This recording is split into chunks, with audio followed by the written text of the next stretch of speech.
Hello everyone and welcome to instant biology by doctor Neela for NEET. आपको पता है कि ये जो हम लोगों ने नया चैनल शुरू किया है that is basically for the students who are preparing for NEET as well as for those students जो एनसीईआरटी के ऊपर अपना कमांड लेना चाहते हैं।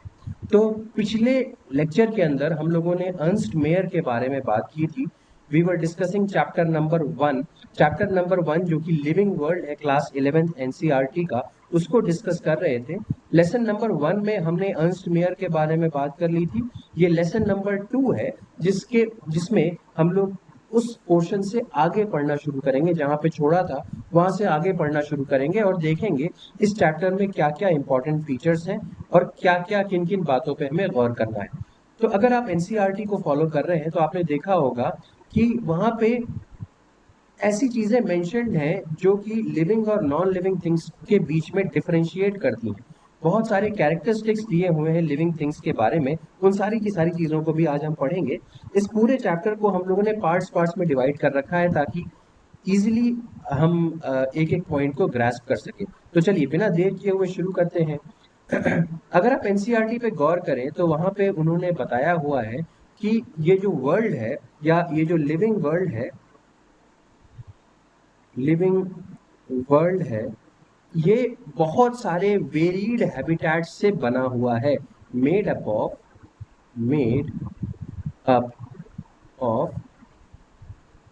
Varied habitats. अब हैबिटेट्स का मतलब क्या हो गया? हैबिटेट मतलब हो गया जहां पे और जिस एरिया में आप रह रहे हो। ओके, द एरिया और the place where you are living, ठीक है, उसी को आप हैबिटेट बोलते हो।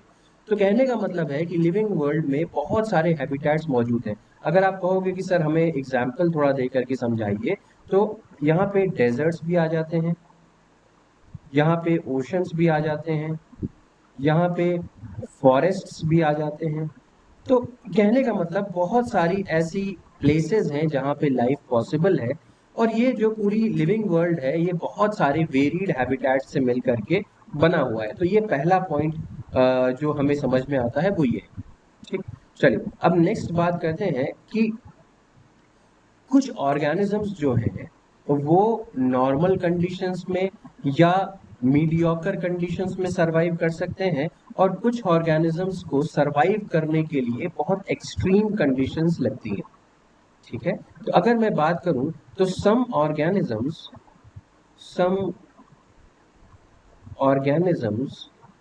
कैन सरवाइव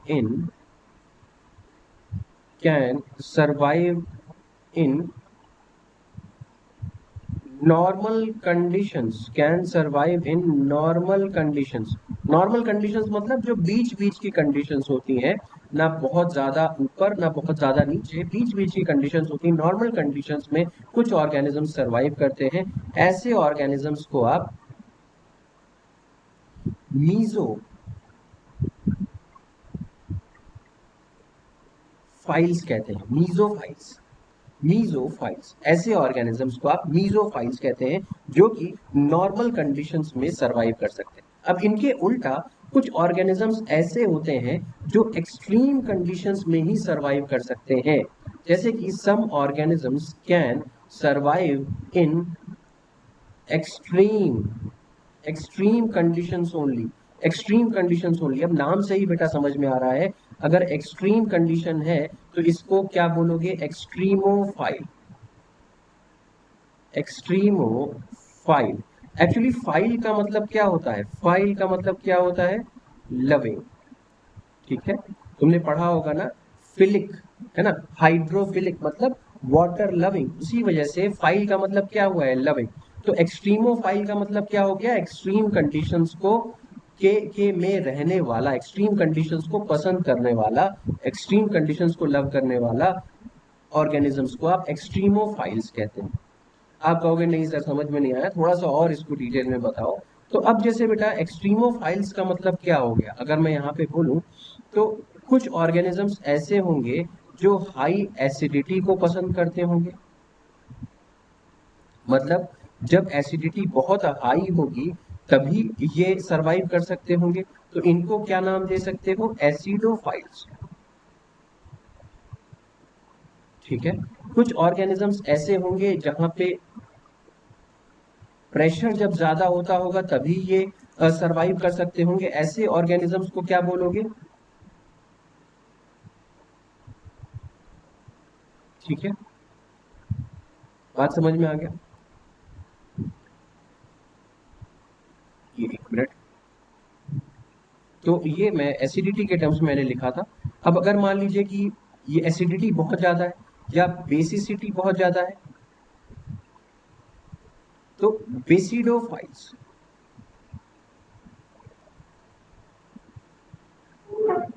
बेसिडोफाइल्स, ठीक है। अगर सेलिनिटी बहुत ज्यादा पसंद है, सेलिनिटी मतलब खारापन जिसे बोलते हैं, नमक जो है वो अगर बहुत ज्यादा पसंद है, उसमें बहुत ज्यादा सर्वाइवल हो रहा है, तो ऐसे ऑर्गेनिजम्स को क्या बोलोगे? Halophiles, halophytes. तो कहने का मतलब क्या हो गया, कुछ ऑर्गेनिजम्स लिविंग वर्ल्ड में आपके चारों तरफ, कुछ ऑर्गेनिजम्स ऐसे हैं जो नॉर्मल कंडीशंस में सरवाइव करते हैं, उनको मीजोफाइल्स कहते हो। कुछ ऑर्गेनिजम्स ऐसे हैं जो एक्सट्रीम कंडीशंस में सरवाइव करते हैं, उनको आप एक्सट्रीमोफाइल्स कहते हो। जैसे मैंने कुछ एग्जांपल्स आपको दे करके यहाँ पे समझाया कि एसिडिटी, बेसिसिटी, सेलिनिटी जब हाई होती है या जब इनकी बहुतायत ज्यादा होते हैं, तो उस तरीके के ऑर्गेनिजम्स को आप क्या कहते हो? ठीक है, तो यहाँ बेसिसिटी जब ज्यादा होती है तो, और सेलिनिटी जब ज्यादा होती है तो क्या नाम? बात, इतनी बात समझ में आ गई होगी।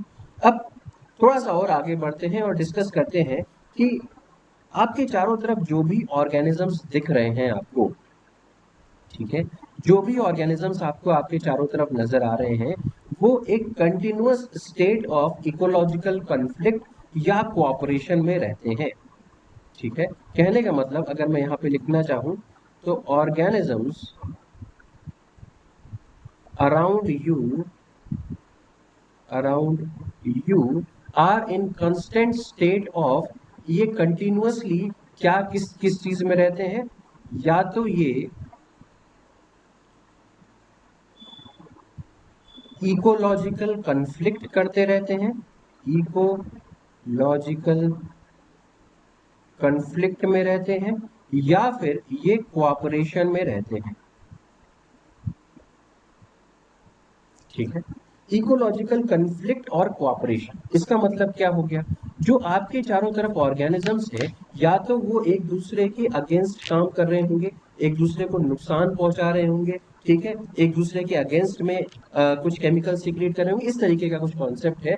तो इकोलॉजिकल कन्फ्लिक्ट में होंगे, या फिर वो एक दूसरे को सपोर्ट कर रहे होंगे, एक दूसरे की ग्रोथ में हेल्प कर रहे होंगे।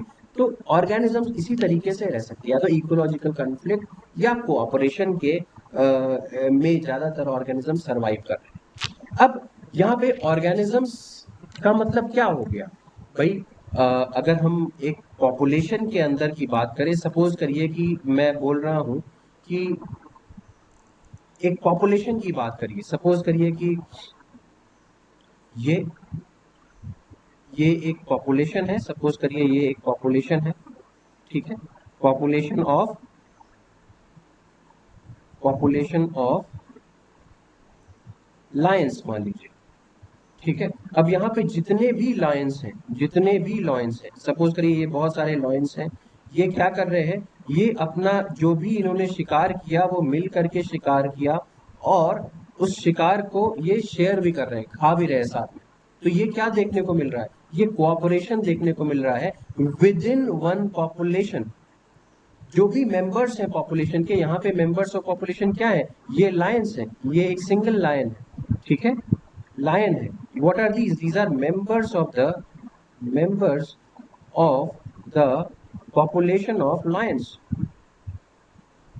Population of lions. बात समझ में आ गई?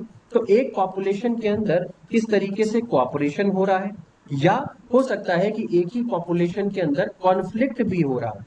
ठीक है, जैसे कि अगर मान लीजिए डॉग्स हैं, अगर आपने देखा होगा कि अगर आप सड़क पे कोई खाना रखिए तो आपस में डॉग्स क्या होते हैं? फाइट करने लगते हैं, इजंट इट? उस पर्टिकुलर खाने के लिए डॉग्स में फाइट होने लगती है, तो वो क्या है? कॉन्फ्लिक्ट है। तो वो भी विद इन वन पॉपुलेशन हो सकता है, डॉग्स के अंदर अपनी पॉपुलेशन में कॉन्फ्लिक्ट भी हो सकता है। ठीक, तो इसको इकोलॉजिकल कॉन्फ्लिक्ट और कॉपरेशन का मैंने एग्जांपल दिया। बट क्या ये सिर्फ विद इन वन पॉपुलेशन होगा कि ये कई सारी पॉपुलेशन के बीच में भी हो सकता है? बिल्कुल सही, ये कई सारी पॉपुलेशन के बीच में भी हो सकता है। तो एक कम्युनिटी के अंदर बहुत सारी पॉपुलेशन आती है। जैसे कि मैं अगर यहाँ पे बनाने की कोशिश करूं तो सपोज करिए ये मैंने एक कम्युनिटी बनाई, ठीक है, ये एक कम्युनिटी है। Suppose this is one community. अब इस कम्युनिटी के अंदर बहुत सारी पॉपुलेशन होंगी। ये मान लीजिए एक पॉपुलेशन है, ये कोई और पॉपुलेशन है, ये कोई और पॉपुलेशन है, ये कोई और पॉपुलेशन है। तो यहाँ पे कई सारी पॉपुलेशंस जो है एक ही कम्युनिटी के अंदर सरवाइव कर रही है। अब हो सकता है इन पॉपुलेशंस के बीच में आपस में कन्फ्लिक्ट हो रहा हो, इकोलॉजिकल कन्फ्लिक्ट जिनको बोलते हैं, और हो सकता है कि उनके बीच में कोऑपरेशन भी हो रहा हो। जैसे आपको पता है ना, अगर मैं कोऑपरेशन का यहाँ पे एक एग्जाम्पल देने की कोशिश करूँ, कोऑपरेशन का एग्जाम्पल देने की कोशिश करूँ, तो आपको पता है ना कि जो लेग्यूमिनस प्लांट्स होते हैं, है ना, यहाँ पे मैं लिख भी देता हूँ, लेग्यूमिनस प्लांट्स जो होते हैं वो नाइट्रोजन फिक्सेशन में हेल्प करते हैं। किसकी? लेग्यूमिनस प्लांट्स जो होते हैं उनकी हेल्प करते हैं कौन से? Rhizobium bacteria. तो बैक्टीरिया क्या कर रहे होते हैं? इन प्लांट्स की हेल्प कर रहे होते हैं नाइट्रोजन फिक्सेशन में। ठीक है, ये तो आपको पता ही है। तो यहाँ पे आप क्या देख पा रहे हो? यहाँ पे दो अलग अलग पॉपुलेशन एक दूसरे के साथ कोऑपरेशन में है। चाहे वो प्लांट्स कहें चाहे बैक्टीरिया कहें, both of them are in cooperation with each other. क्या यहाँ पे हम कोई एग्जांपल ले सकते हैं जिसमें एक पॉपुलेशन दूसरे पॉपुलेशन के अगेंस्ट भी काम कर रही हो?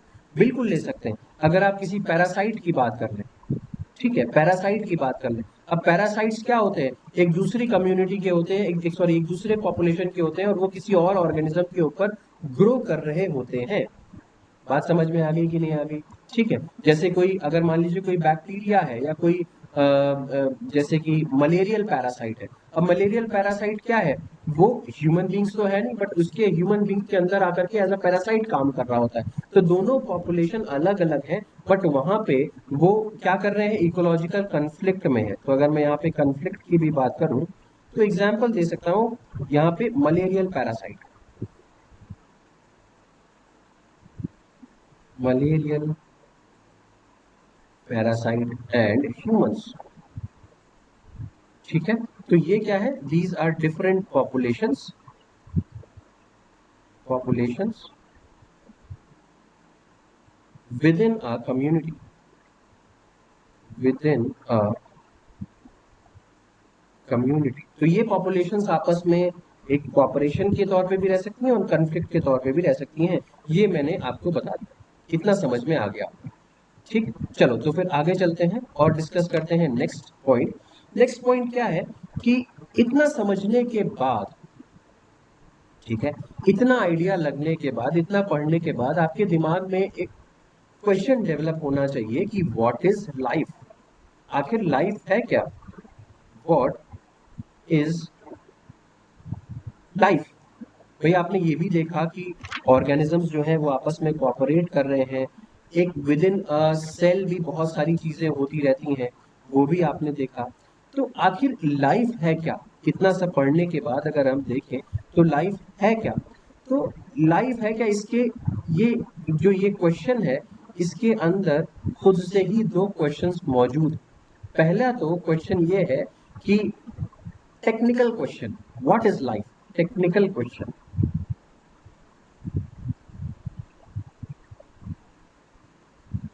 ठीक है, और दूसरा क्या है? फिलोसफिकल।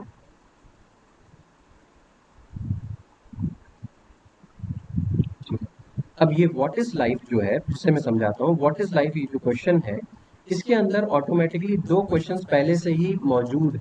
एक तो ये टेक्निकल क्वेश्चन है व्हाट इज लाइफ, इसका आंसर क्या हो सकता है? इसका आंसर ये हो सकता है कि हम बताएं कि लिविंग थिंग्स और नॉन लिविंग थिंग्स के बीच में बेसिकली कितना अंतर है, उसी को हम यहाँ पे बताएंगे भाई। टेक्निकल क्वेश्चन का मतलब, टेक्निकल पॉइंट का मतलब क्या हो गया, लिविंग थिंग्स जो लिविंग है, जिनके अंदर लाइफ मौजूद है, वो कैसे नॉन लिविंग थिंग्स से अलग है, यही टेक्निकल आंसर हो सकता है इसका, यही इसका टेक्निकल क्वेश्चन हो सकता है। फिलोसॉफिकल क्वेश्चन का मतलब क्या हो गया, what is the aim of life. ठीक है, फिलोसॉफिकल क्वेश्चन का मतलब क्या हो गया, व्हाट इज द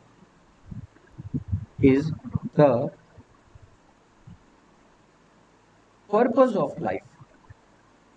ठीक है, क्योंकि हम लोग साइंस स्टूडेंट्स हैं, इसीलिए हम लोग टेक्निकल क्वेश्चन के ऊपर ध्यान देंगे, फिलोसॉफिकल क्वेश्चन को हमको नहीं देखना।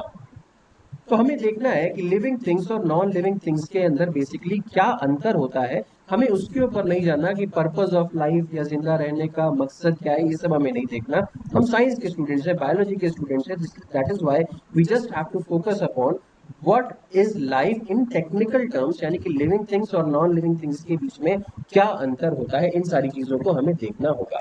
तो चलिए बिना देर किए हुए नेक्स्ट पॉइंट के ऊपर बढ़ते हैं और देखते हैं कि लाइफ जो है वो क्या है, व्हाट इज लिविंग, किस चीज को आप लिविंग कंसीडर करेंगे और किस चीज को आप डेड कंसीडर करेंगे। ठीक है, अब ये सेक्शन नंबर 1.1 है। मैं एक पेज ऐड कर लेता हूं जल्दी से, जस्ट अ मिनट। ठीक है, तो अब हम लोग बात कर रहे हैं सेक्शन नंबर 1.1 की, जिसका हेडिंग है what is living. What is living, living क्या है। अब किसी भी लिविंग थिंग को जब आप देख रहे हो, अगर मैं कह रहा हूं कि कोई लिविंग ऑर्गेनिज्म, ठीक है, अब आपसे कोई पूछे व्हाट इज लिविंग, तो आप इस सवाल का जवाब देने के लिए किसी लिविंग ऑर्गेनिज्म को देखोगे। ठीक है, किसी लिविंग ऑर्गेनिज्म को आप ऑब्जर्व करोगे। ठीक है, किसी लिविंग ऑर्गेनिज्म को आप ऑब्जर्व करोगे। अब लिविंग ऑर्गेनिज्म को आप लिविंग क्यों कह रहे हो, बिकॉज ऑफ सर्टेन कैरेक्टरिस्टिक्स। अब लिविंग ऑर्गेनिजम्स को आप लिविंग क्यों बोल रहे हो, बिकॉज इट हैज सर्टेन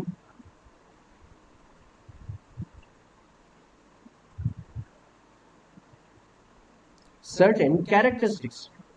ठीक है, अब ये कैरेक्टरिस्टिक्स अगर लिविंग ऑर्गेनिजम्स से मैच कर रहे हैं तो आप उसको लिविंग ऑर्गेनिज्म बोलते हो, अगर नहीं मैच करते तो आप उसको नॉन लिविंग ऑर्गेनिज्म बोलते हो। किसी भी लिविंग ऑर्गेनिज्म में एक पर्टिकुलर सेट ऑफ कैरेक्टरिस्टिक्स होने चाहिए, तभी उसको लिविंग बोला जा सकता है, वरना उसको नॉन लिविंग कहा जाएगा।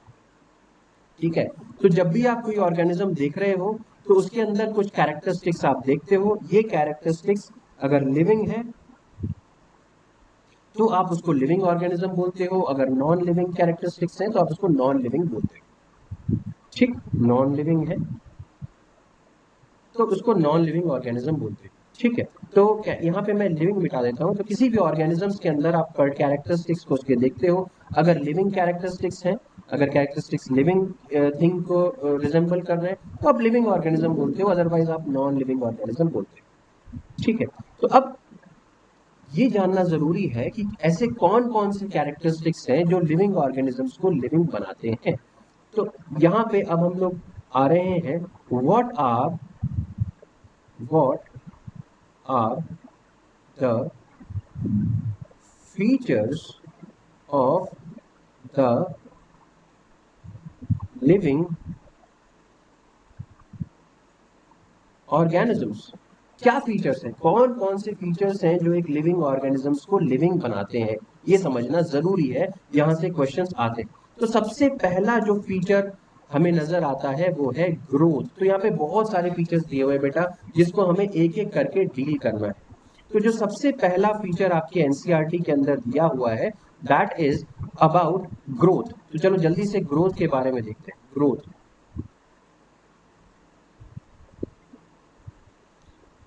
तो ग्रोथ क्या है, ये ग्रोथ एक ऐसा कैरेक्टरिस्टिक्स है जो लिविंग ऑर्गेनिज्म के अंदर कायदे से होना चाहिए। तो चलो जल्दी से इसके बारे में पढ़ते हैं। तो all living organisms should grow, ये आपके एनसीईआरटी का ही पॉइंट है। तो हर लिविंग ऑर्गेनिजम्स को, all living organisms must grow, कहने का मतलब क्या है, जितने भी लिविंग ऑर्गेनिजम्स हैं वो ग्रो करने चाहिए, they should grow, all living organisms must grow. ठीक है, अब ग्रोथ के अंदर ट्विन कैरेक्टरिस्टिक्स होते हैं। Let me write down, growth has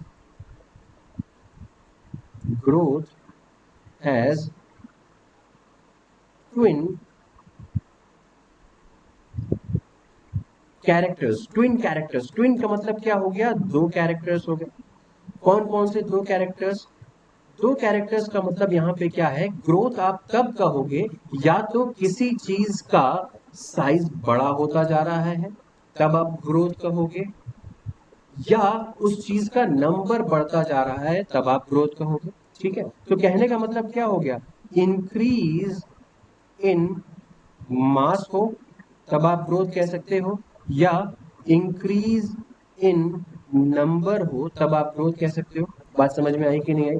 मास का मतलब, अब अगर मान लीजिए कि मैं पहले कोई एक ऑर्गेनिज्म पहले 10 किलो का है, बट उसने बहुत सारा खाना खाया खाया खाया, अब वो 20 किलो का हो गया, तो ये इंक्रीज इन मास हुआ कि नहीं हुआ? अब इंक्रीज इन मास क्या कहला रहा है, अगेन ग्रोथ कहला रहा है।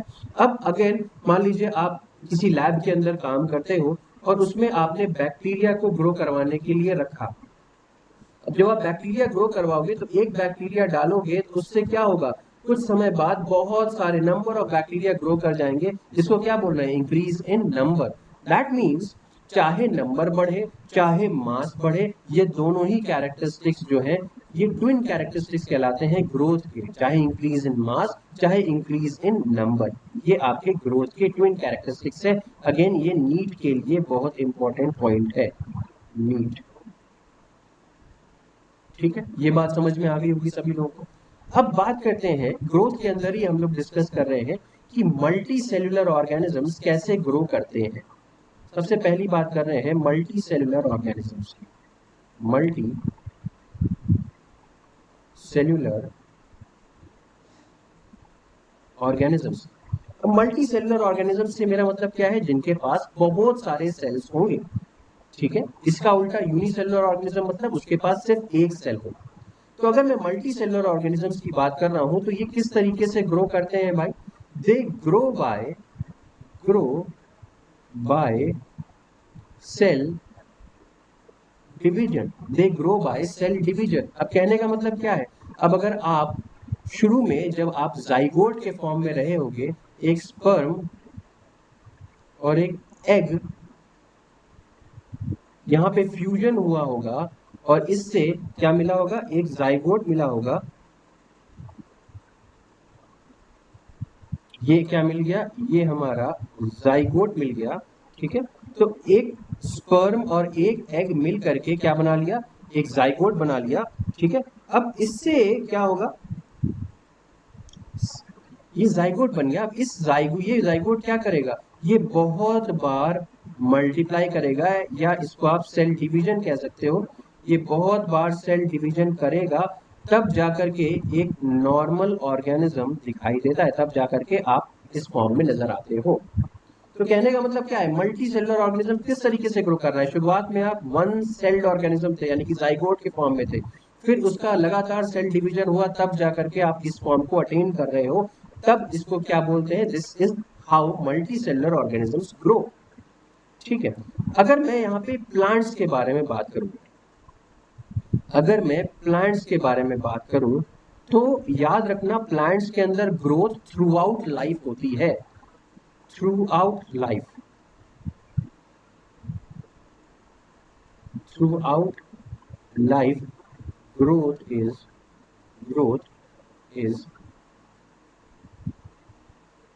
possible। प्लांट्स के अंदर growth through out life possible होगी। बट अगर मैं एनिमल्स की बात करूं, एनिमल्स की बात करूं एनिमल्स की बात करूं तो growth is possible only up to a certain age. याद रखिएगा, growth is possible only up to a certain age, only up to a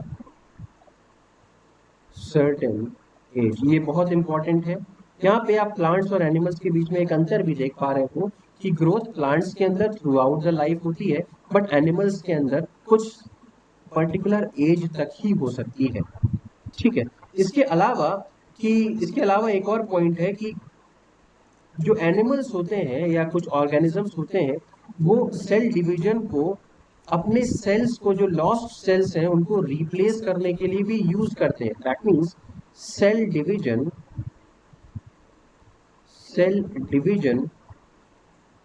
also used to replace lost cells। तो कहने का मतलब क्या हो गया, 3 पॉइंट्स मैंने यहाँ पे डिस्कस किए। प्लांट्स के अंदर थ्रू आउट लाइफ होती है ग्रोथ, एनिमल्स के अंदर सिर्फ एक पर्टिकुलर एज तक होती है, और तो और सेल डिवीजन का इस्तेमाल लॉस्ट सेल्स को वापस रिप्लेस करने के लिए भी होता है।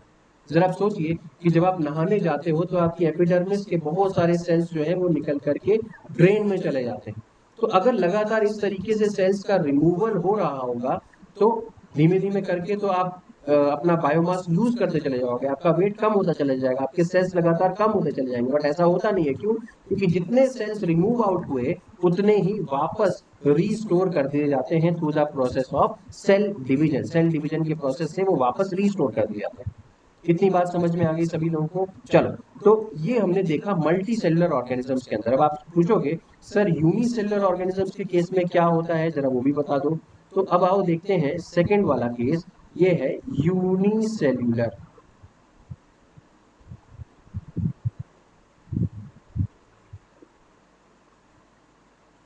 यूनिसेलुलर ऑर्गेनिजम्स के केस में क्या होता है? अब यूनिसेलुलर का मतलब क्या होता है बेटा, यहाँ पे सिर्फ एक ही सेल है, ठीक है, सिर्फ एक सेल है। अब ये भी ग्रोथ कैसे होती है, यहाँ पर भी the growth happens because of cell division. Growth occurs through cell division. यहाँ पर भी जो ग्रोथ हो रही होगी वो सेल डिवीजन से ही हो रही होगी, ठीक। ये भी बात समझ में आ गई। अच्छा, एक पॉइंट मुझे पीछे बताना रह गया था कि मैं यहाँ पे मेंशन कर देता हूँ पीछे जाकर के, यहाँ पे कि ग्रोथ और reproduction, growth and reproduction in higher animals and plants, in higher animals and plants are mutually exclusive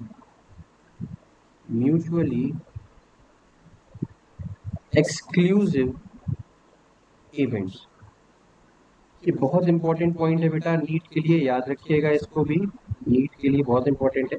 growth and reproduction in higher animals and plants are mutually exclusive events. इसका मतलब क्या हो गया, अगर हम ग्रोथ और reproduction की बात कर रहे हैं तो हायर एनिमल्स और प्लांट्स, हम लोगों के अंदर और प्लांट्स के अंदर भी, ये दोनों अलग अलग इवेंट है, इनका एक दूसरे से कोई भी वास्ता नहीं है, ठीक है। लेकिन अगर मैं यूनिसेलुलर ऑर्गेनिजम्स के अंदर बात करूं तो यहां पे ग्रोथ एंड रिप्रोडक्शन आर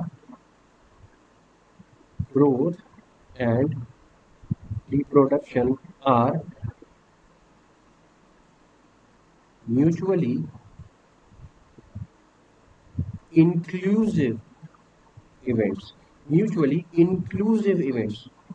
इसका मतलब क्या हो गया, अब इन ऑर्गेनिजम्स के अंदर जो यूनिसेलुलर ऑर्गेनिजम्स है, इनके अंदर अगर सेल डिवीजन हो रहा हो, जैसे कि देखो ये एक सेल था, इसने डिवाइड करके 2 सेल बना लिया। अब इनके पास एक ही सेल होता है बेटा, यूनिसेलुलर ऑर्गेनिज्म का मतलब क्या हो गया, एक ही सेल होता है।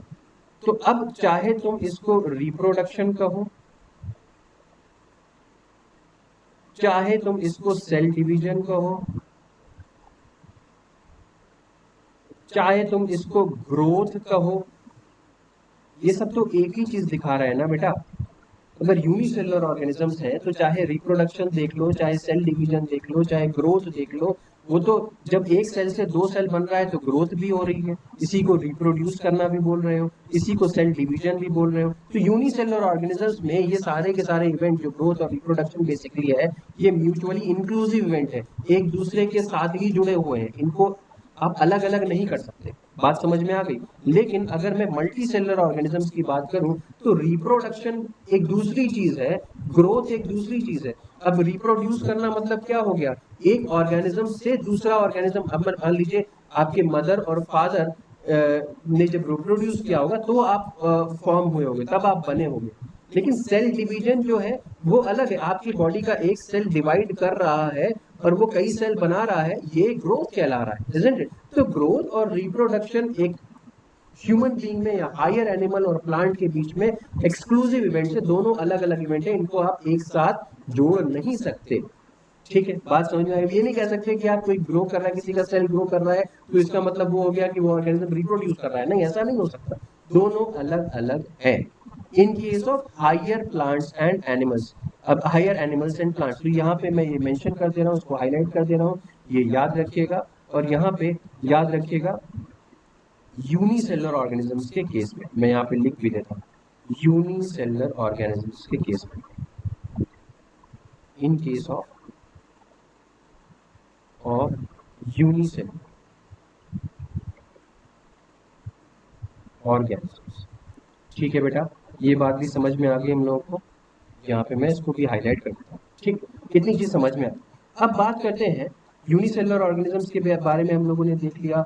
अब बात करते हैं कुछ नॉन लिविंग ऑर्गेनिजम्स के बारे में। मल्टी सेलुलर देख लिया, यूनिसेलुलर देख लिया, अब कुछ नॉन लिविंग ऑर्गेनिजम्स के बारे में भी थोड़ी बातचीत हो जाए। Non living, non living organisms, non living organisms के बारे में भी थोड़ी बातचीत हो जाए।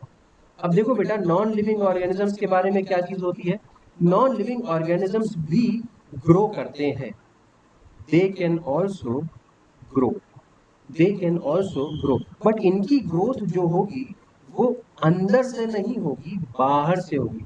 It will not be from with in, it will be from outside, will be from outside, not from, not from with in, अंदर से नहीं होगी, ये बाहर से होगी। इसका मतलब क्या हो गया, जैसे कि अगर मान लीजिए एक माउंटेन है, ठीक है, एक माउंटेन है, ठीक है, अब मान लीजिए कि यहाँ पे आंधी तूफान वगैरह की वजह से यहाँ पे बहुत सारा डिपोजिशन हो जा रहा है माउंटेन के सरफेस के ऊपर, ठीक है, या ऊपर से दूसरा माउंटेन टूटा और इसके ऊपर आकर के बहुत सारा मटेरियल जो है वो लद गया, ऊपर से लैंडस्लाइड्स वगैरह होती हैं और ऊपर वाले पहाड़ जो है वो नीचे वाले पहाड़ों के ऊपर आकर के गिरते हैं, तो इस तरीके से बहुत सारा इसके ऊपर मटेरियल आकर के लद गया।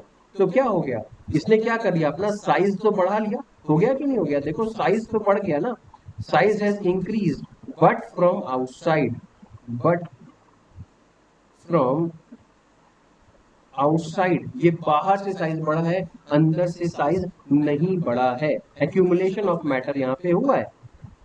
ठीक, accumulation of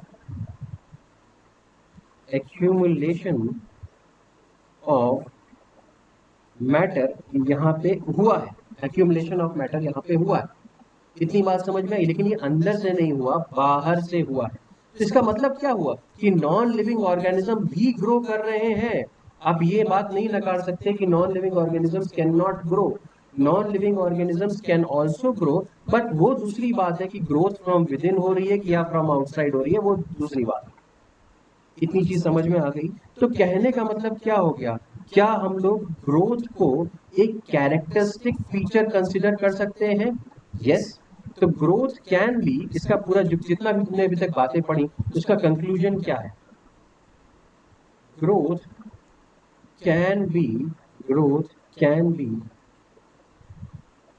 considered as a